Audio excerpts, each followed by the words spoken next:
Lionel মেসিকে নিয়ে সমস্যা। মেসি সমর্থকদের অনেকেরই ভ্রু কুঁচকে উঠতে পারে।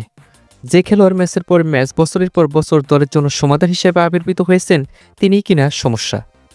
হ্যাঁ, সমস্যায় এমন সমস্যা মেসিকে নিয়ে সব দলের সব কোচেরই যার মুখোমুখি হয়েছিলেন, এখনও হচ্ছেন, এমনকি ভবিষ্যতেও হবেন। আর সমস্যাটা তুলে ধরেছেন এমন একজন, যিনি মেসির ক্যারিয়ারে বেশিরভাগ সময়ই তার পাশে ছিলেন। মেসির দীর্ঘদিনের এই সঙ্গীর নাম হাবিয়ার মাসরানো।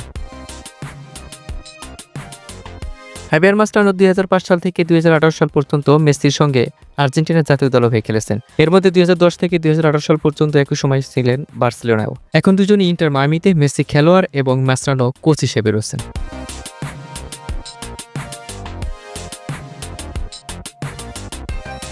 মায়ামিতে মেসি মাসরানো জুটি সাম্প্রতিক সময়টা ভালো যাচ্ছে না।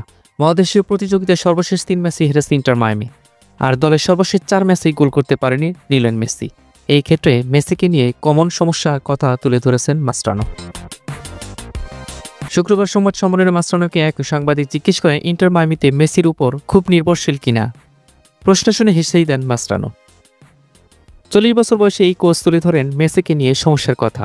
মেসির উপর নির্ভরশীলতা সব সময় ছিল, সেটা বছরের পর বছর ধরে পেপ গার্দিওলা বার্সেলোনায় ছিল, লুইস এনরিকের বার্সেলোনায়ও ছিল, আর আর্জেন্টিনা জাতীয় দলে তো 15 থেকে 20 বছর ধরেই মেসির উপর নির্ভরশীল। এই নির্ভরশীলতা মেসির দোষী নয়, বরং মেসির বড় মাপের খেলোয়াড় বলেই তৈরি হয়েছে। তবে দল মেসির উপর নির্ভরশীল হয়ে উঠলেও সাফল্য পেতে অন্যদের সহযোগিতা বড় ভূমিকা আছে বলেও মনে করেন এই মাসরানো। এরকম স্পোর্টস নিউজ পেতে আমাদের সাথেই থাকুন। সিমির সাথে থাকুন। সিমি।